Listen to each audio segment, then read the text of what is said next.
एक बार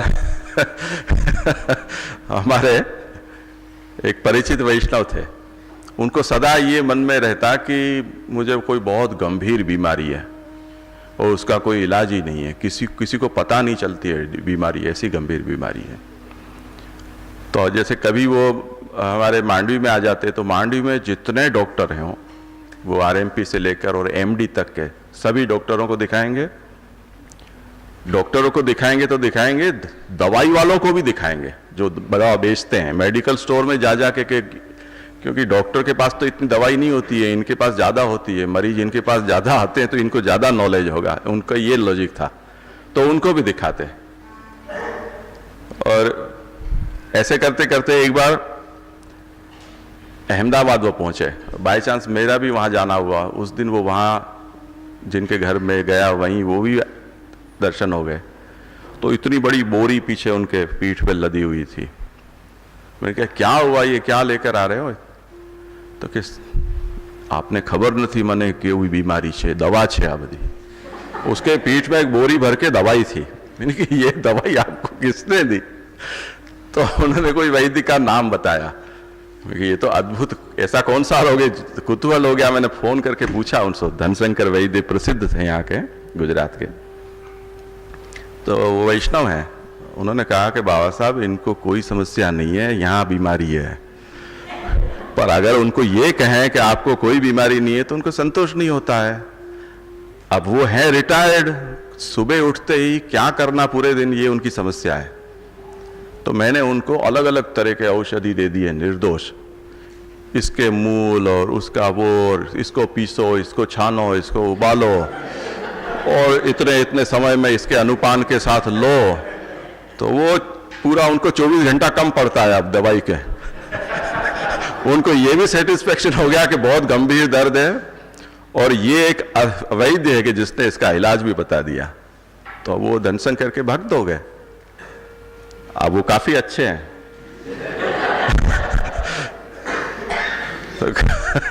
तो जो उपाय जितना कठिन होता है उसमें हमें महात्म्य ज्यादा लगता है, और जो उपाय जितना सरल होता है वो उपाय रूपी नहीं लगता है।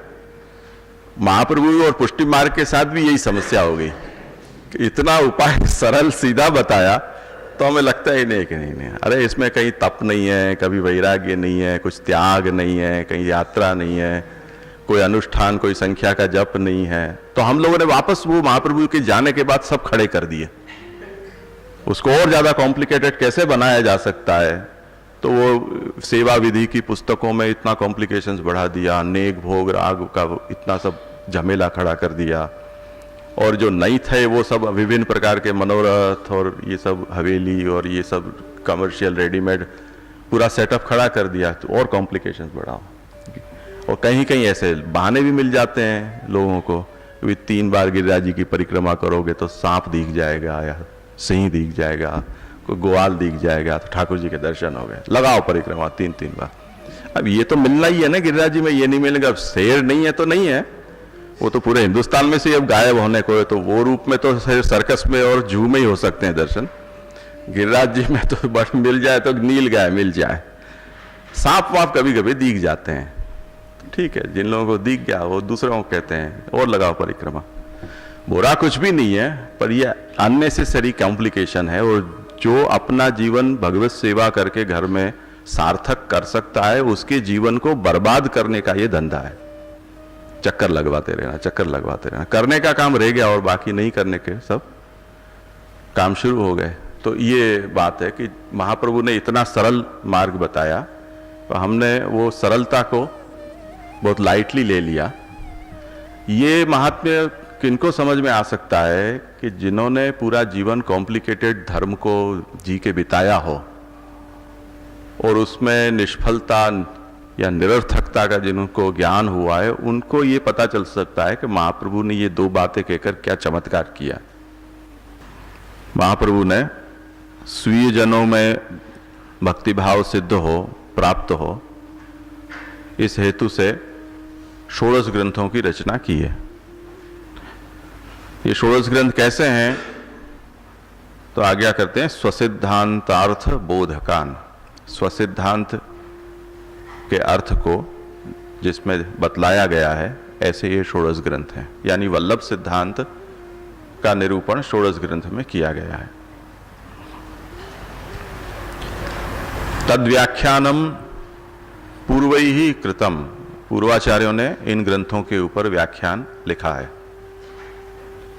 उन पूर्वाचार्यों में अन्य बहुत से आचार्य हैं द्वारकेश जी से पहले के, पर उन्होंने प्रभुभिश्च यानी प्रभुचरण श्री गोसाई जी भी उनमें एक हैं, जो सबसे आरंभ में षोडश ग्रंथों की व्याख्या जिन्होंने की है।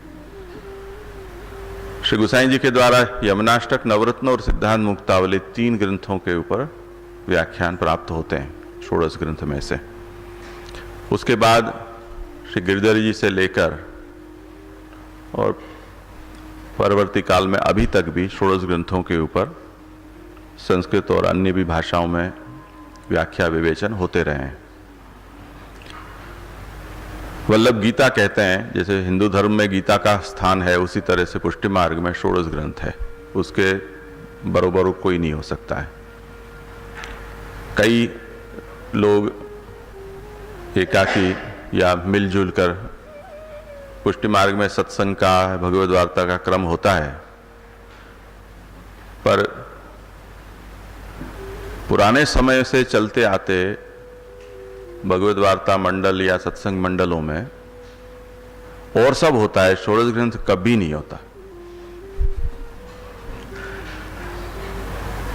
बड़ी मुश्किल से अगर कहीं हो गया तो यमुनाष्टक का पाठ हो गया, नवरत्न का पाठ हो गया, कभी कृष्णाश्रय या सिद्धांत रस से हो गए, बस। इससे तो 4 से आगे तो पुरुषार्थ बढ़ते ही नहीं, क्योंकि पुरुषार्थ 4 ही हैं।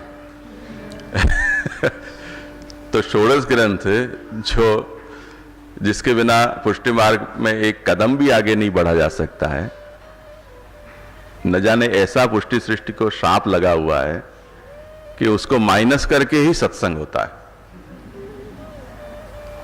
ये बहुत विचित्र घटना है। दुनिया में किसी धर्म के लोगों ने अपने मूल धर्म ग्रंथों के साथ ऐसी गद्दारी नहीं की है जैसी पुष्टि मार्गियों ने की है।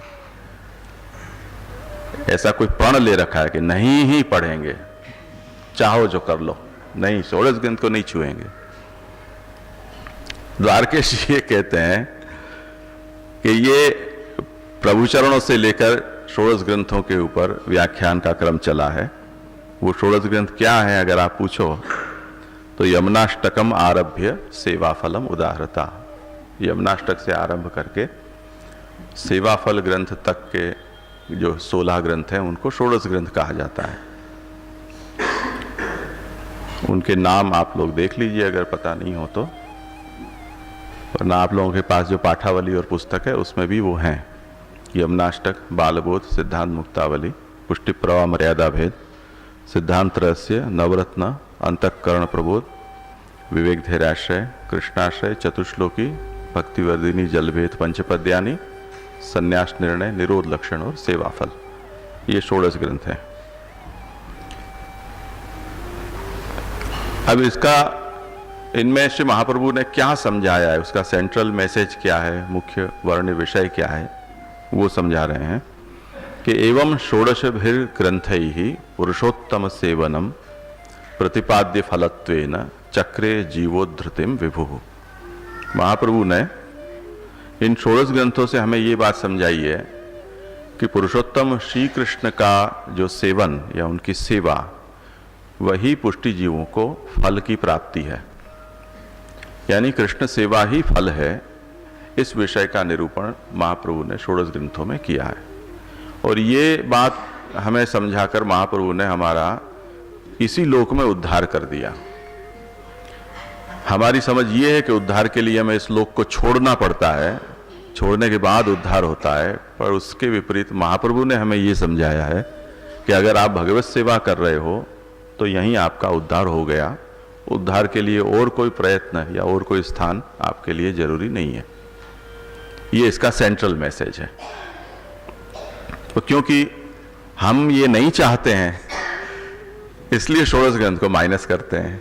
सबको बाहर जाना अच्छा लगता है, यहां तो पड़े हुए हैं, यहीं जन्मे हैं, क्या जिंदगी भर यहीं रहेंगे, कहीं तो जाने दो। तो घूमने लोग जाते हैं कई बार।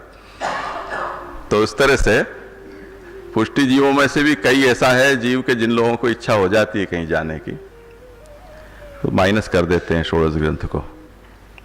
अब ये कहते हैं कि महाप्रभु जिस समय विराजते थे उस समय महाप्रभु के दर्शन से कृष्णासक्ति हो जाती थी, भगवत प्रेम हो जाता था, संसार लौकिक छूट जाता था, ऐसा प्रभाव था। अब महाप्रभु तो विराज नहीं रहे हैं, तो महाप्रभु के ऐसे प्रमेय बल के बिना, ऐसे सामर्थ्य के बिना आधुनिक पुष्टि जीवों का उद्धार कैसे हो पाएगा, ये आशंका द्वारकेश जी ने खड़ी की है। अवतार दशायांतु रूप दर्शनात् उद्धृति, वार्ता जी में हम पढ़ते हैं वैष्णवों को महाप्रभु के दर्शन मात्र से ही सब कुछ सिद्ध हो जाता था। तो ऐसा तो हमारा सामर्थ्य नहीं है, हमें सौभाग्य प्राप्त नहीं है। ऐसा जिनके मन में रंज है उनको आश्वासन देते हुए द्वारकेश जी कहते हैं कि यह नामात्मक ग्रंथ ही स्वदासानाम सदोद्धृति ही, कि ये षोडश ग्रंथ है वो श्री महाप्रभु का नामात्मक स्वरूप है। जैसे भागवत वो भगवान का नामात्मक स्वरूप है, ऐसे षोडश ग्रंथ महाप्रभु का नामात्मक स्वरूप है। भगवान स्वधाम पधार गए, बाद में भागवत को उद्धार के लिए प्रकट किया, उसी तरह महाप्रभु भी पधार गए, पर आपने अपने नामात्मक स्वरूप को हमें दिया है। तो इस ग्रंथ से, षोडश ग्रंथ से जो स्वदास हैं, महाप्रभु के सेवक हैं, उनका सदा ही उद्धार होता रहेगा। रूप जो है उसकी कोई सीमा है, क्योंकि अवतार काल सदा नहीं रहता है, वो सीमित काल में ही उद्धार कर पाता है, पर नामात्मक स्वरूप तो सदा रहने वाली वस्तु है। तो रूप के करते नाम का बल कुछ ज्यादा बता दिया। हमारे भारत की एक विशेषता है कि ऐसे संप्रदाय हैं जो केवल नाम की उपासना के हैं। राम नामी संप्रदाय है, वो राम को नहीं भजता है, राम के नाम को भजता है। क्योंकि नाम से पत्थर तैर गए थे और राम ने बिना नाम लिखे पत्थर डाला तो डूब गए, ऐसे भी कई वाक्य है। तो राम नामी संप्रदाय वो है कि जो राम के रूप को नहीं भजता है, केवल राम के नाम को भजता है। अब वो अच्छा है या बुरा है वो एक अलग विचारने का विषय है, पर नाम के महात्म्य को हमारे यहाँ बहुत स्वीकारा गया है। ये नामात्मक रूप है महाप्रभु का, तो क्यों नहीं करेगा उद्धार। अगर हम ये सोचें कि अगर श्री महाप्रभु के समय में हम होते या इस समय महाप्रभु प्रकट हों, तब भी क्या कहते हमको? यही तो कहते षोडश ग्रंथ, और क्या कहते? तो कोई शाहबुद्दीन राठौर का डायरा या सुरेंद्र शर्मा की कविता थोड़ी चलती। कहते तो यही कहते हैं, वो नहीं है तब भी यही हमारे को प्राप्त है। तो अब ये झंझट या इस विचार का कोई मतलब ही नहीं है कि हाँ महाप्रभु हैं या नहीं है। तो इस बात को हमें समझना चाहिए। द्वारकेश जी ने उस ओर हमारा ध्यान आकृष्ट किया है। यह नामात्मक ही ग्रंथ ही स्वदासा नाम सदोद्धृति ही तस्मात्। तो अब क्या करना है हमें? सर्व प्रयत्नेन दैवैहि कर्तव्यमेव हि सेवनम श्री व्रजेशस्य तद्ग्रंथानांच पाठनम। जो दैवी हैं, मतलब जो अपने उद्धार की इच्छा रखते हैं, उनको ये करना चाहिए कि सदा इस ग्रंथों का पाठ करना चाहिए, स्वाध्याय करना चाहिए, जिससे कि वो हथौड़ी हमारे माथे पर पड़ती रहे कि कृष्ण सेवा सदा कार्या सर्वदा सर्वभावेन भजनीय व्रजाधिप कृष्ण एव गतिर्मम। ये हथौड़ी हमारे माथे पर पड़ती रहे, इसलिए सदा इन ग्रंथों का पाठ करना चाहिए। और राम नामी की तरह हमें नामी नहीं हो जाना चाहिए कि पाठ ही करते रहें। सेवनम श्री व्रजेशस्य, क्योंकि इस ग्रंथ में महाप्रभु जो इसका केंद्रीय जो संदेश है महाप्रभु का, वो ये है कि फलात्मक कृष्ण सेवा है। तो कृष्ण सेवा हमें करनी चाहिए। तो कृष्ण सेवा और कृष्ण सेवा की फलात्मकता का उपदेश करने वाले ये षोडश ग्रंथ का नित्य पाठ, ये हमारे कर्तव्य है। अगर ये दो बात हम निभा सकते हैं तो फिर पुष्टि मार्गी जीवन में हमें कोई समस्या ही नहीं है, और दुनिया में जो होना हो सो होते रहा। अब कोई अपेक्षा हमें नहीं रही, क्योंकि हमारे पास सब कुछ है ये दो बात आने पर। पर जितनी बात सरल होती है, उपाय जितना सरल होता है, इतना लोगों को उसको करने में आलस होता है। ये सभी तरह देखा जाता है। जैसे हमें मौसम बदलती है और थ्रोट इन्फेक्शन होता है, तो डॉक्टर कहते हैं कि भाई हम तो दवाई नहीं लेते, हम तो हल्दी नमक के गरारे कर लेते हैं, यही उसका उपाय है। पर ये उपाय कोई नहीं करता है, और एंटीबायोटिक ये वो हजारों तरह की दवाई है, वो सब हम करते हैं। तो जो उपाय सरल होता है वो उपाय रूप नहीं लगता है।